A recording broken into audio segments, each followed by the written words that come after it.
Bienvenido, bienvenida al estudio de hoy, que nos centraremos en el capítulo 13 de San Marcos, el cual contiene la perspectiva de Jesús sobre la escatología, o sea, los acontecimientos de los últimos días. Su discusión está precedida por una pregunta formulada por sus discípulos en respuesta a su declaración sobre la destrucción del templo de Jerusalén, un evento que asociaron con el fin del mundo. Dijeron: dinos, ¿cuándo sucederán estas cosas? ¿Y cuál será la señal cuando todas estas cosas se cumplan? Y el tema principal del estudio esta semana es el material escatológico de Marcos 13. Buscaremos definir o examinar lo siguiente. Número 1, ¿qué es la escatología o una breve definición de escatología? Que de paso es una palabra griega que nos habla de los eventos finales. Número 2, la escatología de Marcos 13 o el análisis de su contexto interno y la perspectiva de lo que Dios reveló y amplió a través de su profetisa para el tiempo final. Bueno, vamos a enfocarnos en estos temas dentro de un momento cuando regresaré.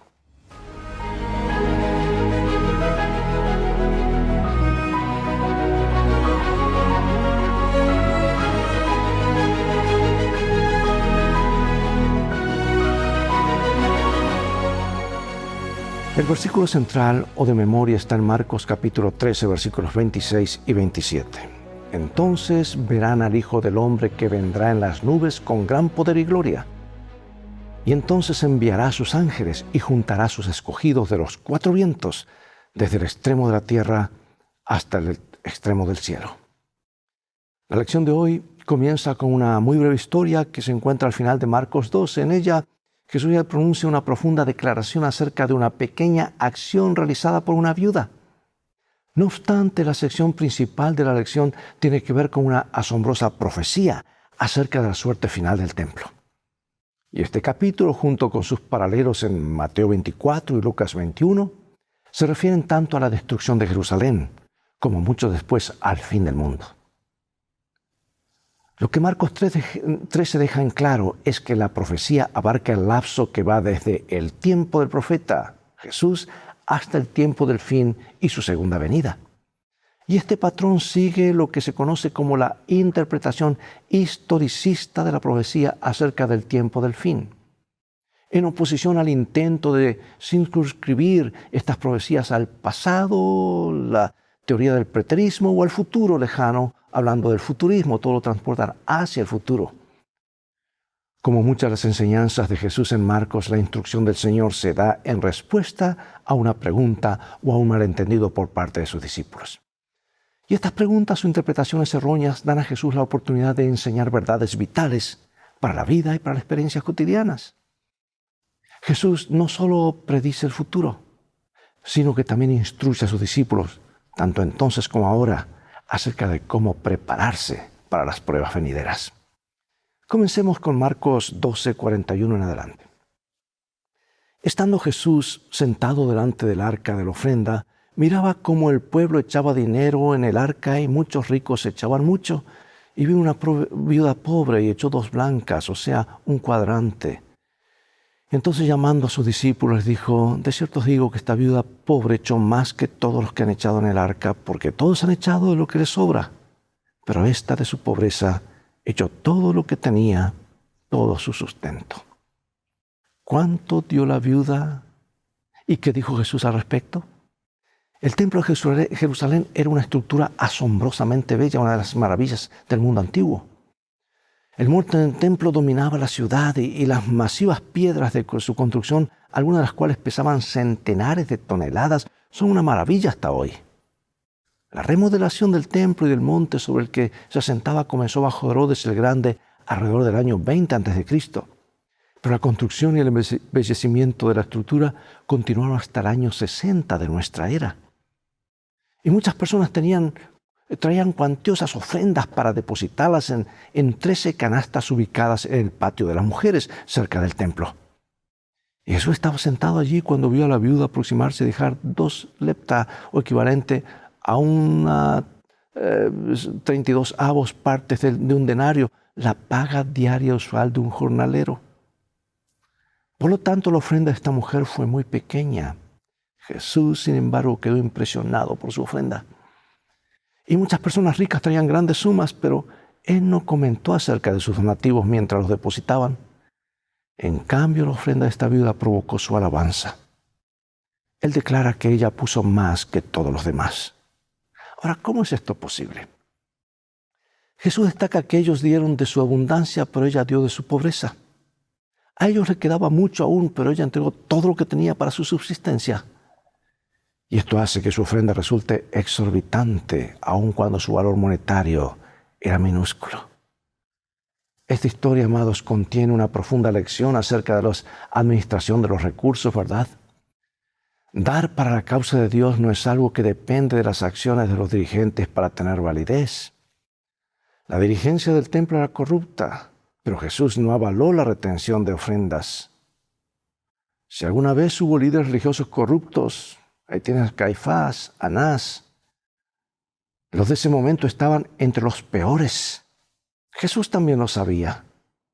Es verdad que los líderes tienen la sagrada responsabilidad de usar los recursos en armonía con la voluntad de Dios, pero aún si no lo hacen, quienes dan para la causa de Dios son de todos modos bendecidos en su dadivosidad, así como lo fue esta mujer.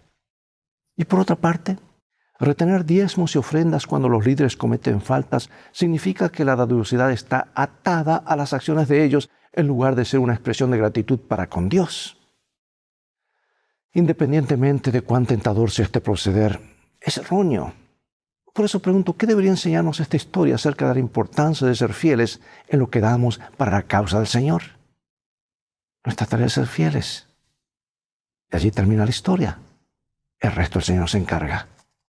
Ahora Jesús hace una predicción asombrosa allí en ese templo donde contó esta historia, donde realzó esta historia. Dice, Jesús respondiendo les dijo, ¿ves estos grandes edificios? No quedará piedra sobre piedra que no sea derribada. Y se sentó en el monte de los olivos frente al templo. Y Pedro, Jacobo, Juan y Andrés le preguntaron aparte, dinos, ¿cuándo serán estas cosas? ¿Y qué señal habrá cuando estas cosas hayan de cumplirse? Y Jesús les dice al final, mas el que perseverare hasta el fin, éste será salvo. Bueno, el sermón es muy largo, la conversación. No lo hemos leído todo, pero tú puedes leerlo. El complejo del templo era una estructura asombrosamente bella. Josefo, el historiador judío del primer siglo, destaca que el pórtico real del lado sur del complejo tenía 162 pilares de un diámetro tal que hacía falta 3 hombres con los brazos extendidos y tomándose de las manos para abarcar uno de ellos. Jesús dice que todo será destruido. Así que una profecía tal, concerniente a esta asombrosa estructura, habrá sin duda sonado al oyente como el fin del mundo. Por eso se preguntaron, ¿cuándo serán estas cosas y el fin del mundo?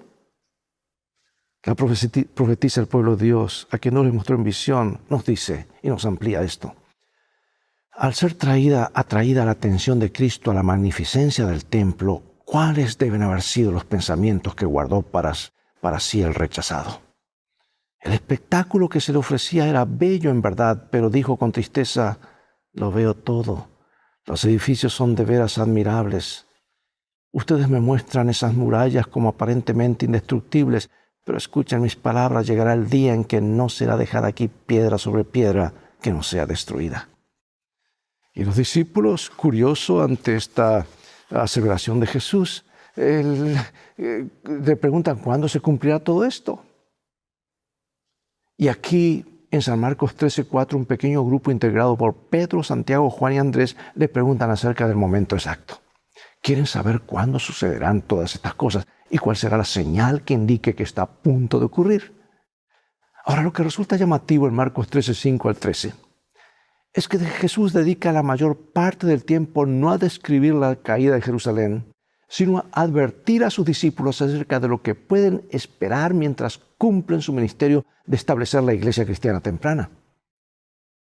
No habría de ser sencillo, en verdad. Serán perseguidos, encarcelados, algunos de ellos ejecutados, pero a lo largo de todo ello, Jesús indica que aún no sería el tiempo. No deben dejarse engañar por los eventos tumultuosos. Además, el Espíritu Santo les dará las palabras para hablar en el momento oportuno, aun cuando la familia y los amigos los abandonen. Lo que podemos aprender de estas palabras introductorias en esta profecía de Jesús es que el pueblo de Dios no debe temer el tumulto y la prueba.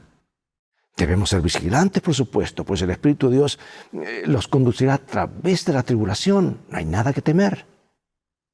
¿Cuál ha sido tu experiencia con las pruebas que sobrevienen como consecuencia de seguir a Jesús? Si no has tenido ninguna, podrías tal vez necesitar preguntarte si estás en verdad siguiéndolo. Porque cada vez que seguimos a Jesús trae la ira del enemigo. Jesús da ahora una pista y habla de la abominación desoladora. Jesús habló en términos proféticos. Lo que él dice se cumple. Pero cuando veáis la abominación desoladora de que habló el profeta Daniel puesta donde no debe estar, el que lee entienda, entonces los que estén en Judea huyan a los montes. El que esté en la azotea no descienda a la casa, ni entre para tomar algo de su casa, y el que esté en el campo no vuelva atrás a tomar su capa. Mas ay de las que estén encintas y de las que críen en aquellos días. Orad pues que vuestra huida no sea en invierno. Jesús llega al punto central acerca de la caída de Jerusalén. Se refiere allí a la abominación asoladora. El Señor dice que el lector debería ser capaz de entender. Y con estas palabras está llevando la atención de los discípulos, la atención de ellos al libro de Daniel. Porque esta terminología de la abominación desoladora aparece en Daniel 9, 11 y 12, con un paralelo en Daniel 8, 13, y Daniel 9, 26 y 27, donde nos habla exactamente de eso. Es la gran profecía, ahora estaba por cumplirse. ¿Quién es este príncipe que ha de venir? La mayoría de las versiones de la Biblia en castellano traducen correctamente la palabra hebrea Masía, en el versículo 26 como Mesías o Mashiach. De un estudio cuidadoso de Daniel 9, 24 al 27. El Mashiach o Mesías dice allí, y después de las 62 semanas se quitará la vida al Mesías, mas no por sí. Y el pueblo de un príncipe que ha de venir destruirá la ciudad y el santuario, y su fin será con inundación. Hasta el fin de la guerra durarán las devastaciones. Y por otra semana confirmará el pacto con muchos, y a la mitad de la semana hará cesar el sacrificio y la ofrenda. Después, con la muchedumbre de las abominaciones vendrá el desolador, hasta que venga la consumación y lo que está determinado se derrame sobre el desolador. Ahora, resulta claro aquí, amados, que la palabra se refiere a la venida de Jesucristo. Pero nos preguntaba quién es el príncipe que ha de venir, que acarrea la desolación de la ciudad de Jerusalén. Bueno, la ciudad fue destruida por el general romano Tito. Por lo tanto, parece lógico concluir que él es el príncipe que ha de venir al que se refiere a Daniel 9, 26 y 27. Los dos individuos están vinculados porque la manera como el Mesías fue tratado selló la suerte de la ciudad. Pero ¿en qué consiste la abominación asoladora que Jesús citó en Daniel? Tristemente, muchos eruditos creen que esta abominación se refiere a la profanación del templo por parte del rey griego Antíoco Epífanes en el siglo II a.C. Pero esta interpretación es errónea, muy errónea, porque Jesús describe la abominación asoladora como algo que ocurriría después de su propio tiempo. Por lo tanto, difícilmente podía referirse a algo sucedido 2 siglos antes del ministerio terrenal de Cristo. Y allí está el punto, hermanos. Si no tenemos la profecía correcta y el historicismo, llegamos a cualquier conclusión. Y de ahí viene el rapto secreto y tantas otras teorías. Así que en lugar de ello, la abominación se refiere probablemente a la colocación de los estandartes paganos romanos en Israel durante el asedio de Jerusalén a fines del año 60 después de Cristo. Esta fue la señal para que los cristianos huyeran de la ciudad, lo cual lo hicieron. Y así como lo predijo Jesús, Jerusalén cayó. ¿Cómo podemos aprender a confiar en Él y en todas las predicciones de la Biblia? Por eso cuidado con aquellos que desprecian las profecías. No se saben ubicar en el camino, en este mapa que nos conduce hacia la vida eterna. No sabemos dónde estamos. Bueno, ahora Jesús habla de la gran tribulación. ¿A qué se refiere este versículo? Porque aquellos días serán de tribulación cual nunca ha habido desde el principio de la creación que Dios creó hasta este tiempo, ni la habrá. Bueno, este es el eje alrededor del cual gira el capítulo. Marcos 13 y 19 marca también un punto de transición y se refiere a una gran tribulación sin precedentes desde la creación del mundo. Y esto presagia una persecución más intensa que la ocurrida en la ocasión de la caída de Jerusalén. Marcos 13:19 cambia también al tiempo verbal futuro, señalando así hacia eventos cronológicamente distantes respecto a la época de Jesús. Así como Marcos 13:14 refleja la profecía de Daniel 9, la gran persecución descrita aquí en Marcos 13 se hace eco de las profecías de Daniel 7 y 8, donde el poder representado por el cuerno pequeño persigue al pueblo de Dios durante tiempo, 2 tiempos y medio tiempo. Y este periodo profético de 1260 días equivale a 1260 años literales y se extendió del año 538 hasta el año 1798. Y en 1798 Napoleón envió a su general para encarcelar al Papa. Durante ese periodo de 1260 años, el poder simbolizado por el cuerno pequeño persiguió y mató a quienes no estaban de acuerdo con su sistema de gobierno eclesiástico. Sí, Jesús vio el futuro y lo dijo claramente. ¿Qué esperanza ofrece Dios a su pueblo durante el tiempo de persecución y qué advertencia les hace al final? Y si el Señor, aquí está San Marcos, si el Señor no hubiese acortado aquellos días, nadie sería salvo. Mas por causa de los escogidos que Él escogió, acortó aquellos días. Entonces, si algunos dijeren, mirad, aquí está el Cristo, o mirad, allí está, no le creáis. Porque se levantarán falsos cristos y falsos profetas y harán señales y prodigios para engañar, si fuere posible, aún a los escogidos. Mas vosotros mirad, os lo he dicho antes. Bueno, habla aquí de un acontecimiento de la persecución por causa del pueblo de Dios. Históricamente, los fuegos de la persecución se atenuaron tras el surgimiento de la Reforma Protestante y se acortó así el tiempo de aflicción. Pero fueron más de 50 millones de mártires simplemente por seguir lo que la Biblia decía. Y a medida que el poder del cuerno pequeño decrecía, más personas se unían a las reformas. Pero el poder del cuerno pequeño volvería a surgir, como lo indica la profecía de Apocalipsis 13. Y en Marcos 13, 21 al 23, Jesús previene acerca de otro peligro, el de los falsos profetas y falsos cristos, los cuales surgirían antes de que Él regrese. Eso es lo que está ocurriendo hoy, amados.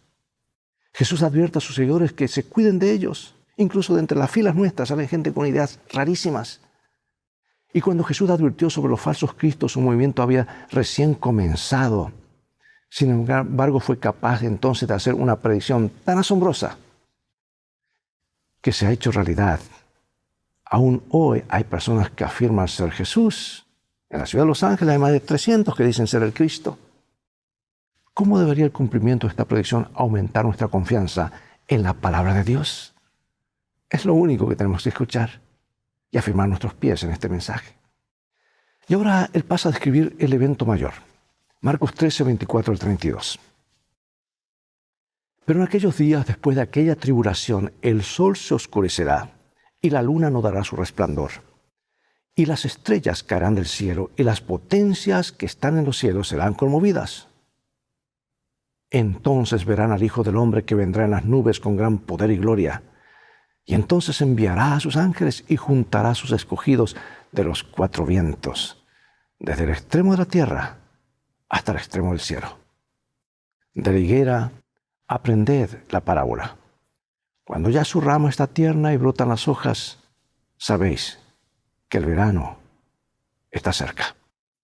Así también vosotros, cuando veáis que suceden estas cosas, conoced que está cerca a las puertas. De cierto os digo que no pasará esta generación hasta que todo esto acontezca. El cielo y la tierra pasarán, pero mis palabras no pasarán. Pero de aquel día y de la hora nadie sabe, ni aun los ángeles que están en el cielo, ni el Hijo, sino el Padre.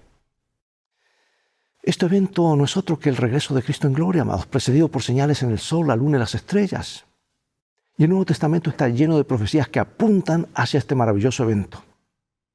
El apóstol Pablo lo describe en detalle en 1 Tesalonicenses capítulo 4, 13 al 18, donde dice que quienes han muerto en Cristo serán traídos nuevamente a la vida y llevados junto con los santos vivientes para encontrarse con Cristo en el aire.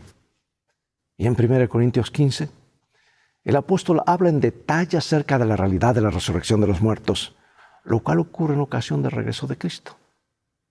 Y Pedro describe también ese gran día. Y allí explica que el Señor no retarda su promesa, sino que quiere que todos se arrepientan. Y Apocalipsis también contiene vívidas descripciones del retorno de Cristo. Es que el Nuevo Testamento enseña consistentemente el retorno de Cristo, que su retorno será personal, literal, visible, audible, será el mayor evento. Todos lo verán cuando Él venga. Sin embargo, ¿a qué se refería Jesús cuando usó las expresiones esta generación, ese día y esa hora? ¿Sabes que estas palabras han confundido a algunos y han preocupado a muchos? Porque obviamente la generación a la que habló Jesús ha muerto hace mucho. Y dice, no pasará esta generación sin que veáis estas cosas. Bueno, se han sugerido varias explicaciones para este pasaje. Algunos argumentan que la palabra generación puede referirse a una raza o pueblo, los judíos en este caso. Y esto implicaría que el pueblo judío no perecería antes que Cristo regrese. Otra solución es que la palabra en cuestión haga referencia a la generación de quienes sean testigos del cumplimiento de todas las señales, quienes no morirán antes del regreso de Cristo. Pero una solución más simple es notar que en Marcos 13:30 Jesús usa la palabra esta en la expresión esta generación, mientras que en Marcos 13:32 emplea la palabra ese en la frase de ese día y de la hora. En Marcos 13 la palabra esta aparece con mayor frecuencia en los versículos 1 al 13, antes de la destrucción de Jerusalén. Por su parte, la palabra ese caracteriza la última parte del capítulo. Por lo tanto, lo más probable es que esta generación se refiera a la generación que vivía en el siglo I, quienes fueron testigos de la destrucción de Jerusalén, como lo escribe Marcos 13. No obstante, también Marcos 13 se refiere a la segunda venida de Cristo, lo cual está aún en el futuro y distaba del primer siglo. Pero ¿sabes qué? Encontramos aquí el cumplimiento real de esta profecía. Y la sierva del Señor se le mostró en visión claramente, que allí se aparecen en la transfiguración Moisés y Elías, símbolo de los dos grupos que estarán listos para el regreso de Jesús. Los que están muertos, símbolo de Moisés que murió, pero serán levantados.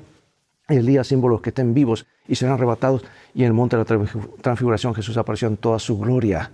Y así fue una mini segunda venida en miniatura. Eso fue una semana después que Jesús lo anunció. Quiere decir que se cumplió. No pasará esta generación hasta que todo esto se cumpla. Amados, esperamos el momento glorioso cuando se cumpla en su totalidad aquello que fue simplemente una muestra en el monte de la transfiguración. Yo finalizo diciendo que muchas cosas perturbadoras están ocurriendo en este mundo. La gente está realmente atemorizada ante todo lo que se está desarrollando. Las cosas van muy rápido. La pregunta es, ¿cómo podemos los adventistas del séptimo día, desde el punto de observación ventajosa de la profecía, usar lo que está ocurriendo para llamar la atención de las personas hacia la esperanza que tenemos en Jesús y hacia la promesa de su segunda venida? Dios reveló a su profetisa hace más de 100 años. En este libro, El conflicto de los siglos, ella dice lo siguiente, inspirado por Dios: el mundo no está más dispuesto a dar crédito al mensaje por este tiempo que los judíos a recibir la advertencia del Salvador acerca de Jerusalén. Cuando llegue el día de Dios, llegará sin que los impíos lo sepan. Cuando la vida continúa en su ciclo invariable, cuando los hombres están absortos en el placer, en los negocios, en el tráfico, en hacer dinero, cuando los líderes religiosos estén magnificando el progreso y la iluminación del mundo y la gente se sienta adormecida por una falsa seguridad, entonces, como el ladrón de medianoche hurta dentro de la vivienda desprotegida, así vendrá la destrucción repentina sobre los negligentes e impíos y no escaparán. Ahora, de este otro libro, El deseado de todas las gentes. Por cuanto no sabemos el tiempo exacto de su venida, se nos ordena velar. Bienaventurados aquellos siervos a los cuales su Señor, cuando venga, halle velando. Los que velan esperando la venida de su Señor no aguardan en ociosa expectativa. La expectación de la venida de Cristo debe inducir a los hombres a temer al Señor y temer su juicio sobre la transgresión. Los debe despertar a la enormidad del pecado de rechazar sus ofrecimientos de misericordia. Los que aguardan al Señor purifican su alma por medio de la obediencia a la verdad. Combinan la vigilancia atenta con el trabajo ferviente, por cuanto saben que el Señor está a las puertas. Su celo se aviva para cooperar con las inteligencias divinas y trabajar para la salvación de las almas. Estos son los siervos fieles y prudentes que dan a la familia del Señor a su tiempo su ración. Declaran la verdad que tiene aplicación especial para hoy. Así como Enoc, Noé, Abraham y Moisés declararon cada uno la verdad para su tiempo, así también los siervos de Cristo dan ahora la amonestación especial para su generación. Y hermanos, ya sabemos claramente el mensaje para esta hora, el mensaje de los 3 ángeles, dentro del marco del Evangelio eterno. ¿Cómo nos ayuda el tema del gran conflicto a entender por qué existe la persecución? ¿Qué señales actuales de la venida de Cristo te llaman la atención? Piensa en el estado de los muertos y en el hecho de que ellos duermen hasta el regreso de Cristo. Después de cerrar sus ojos al morir, ¿qué será lo primero que los creyentes verán al abrirlos nuevamente cuando resuciten? ¿Cómo nos ayuda esta idea a comprender cuán cercana está la segunda venida de Cristo para cada persona? Dios nos ayude a mantener esta esperanza viva en nuestro corazón. Prepararnos cada día para el encuentro con Cristo, con nuestros seres queridos. Se acerca el momento del desenlace. Por eso no podemos decir otra cosa sino Maranatha. Cristo viene. Preparémonos. Oremos. Nuestro Padre Celestial, gracias porque dentro del marco profético nos presentas claramente el desarrollo de la historia. Salirnos de allí es ir a tientas, es desviarnos de tu mensaje y de tus propósitos. Gracias te damos porque tu palabra es clara en cuanto a esto. Ayúdanos a estudiarla de una forma correcta, permitiendo que se interprete a sí misma. No yendo al futurismo y al preterismo, sino al historicismo profético, como tú lo presentaste, como tu Hijo lo presentó. Sabemos que se acerca el momento final. Queda poco tiempo. Queremos ser fieles en dar este mensaje, compartir con otros las buenas nuevas, que las cosas van a terminar bien. Jesús viene pronto. Gracias por escucharnos. Aviva esta esperanza en nuestro corazón. En el nombre de Jesús oramos. Amén. Y amigos, todo el tiempo que tenemos por hoy. Llegó el momento de despedirnos y hasta el próximo programa. Y recuerda, tú vales mucho para Jesús. Él te ama más de lo que puedes imaginar. Y en este viaje las cosas van a terminar bien si haces los principios de la Biblia tu GPS y a Jesús como tu guía. Maranatha, Dios te bendiga.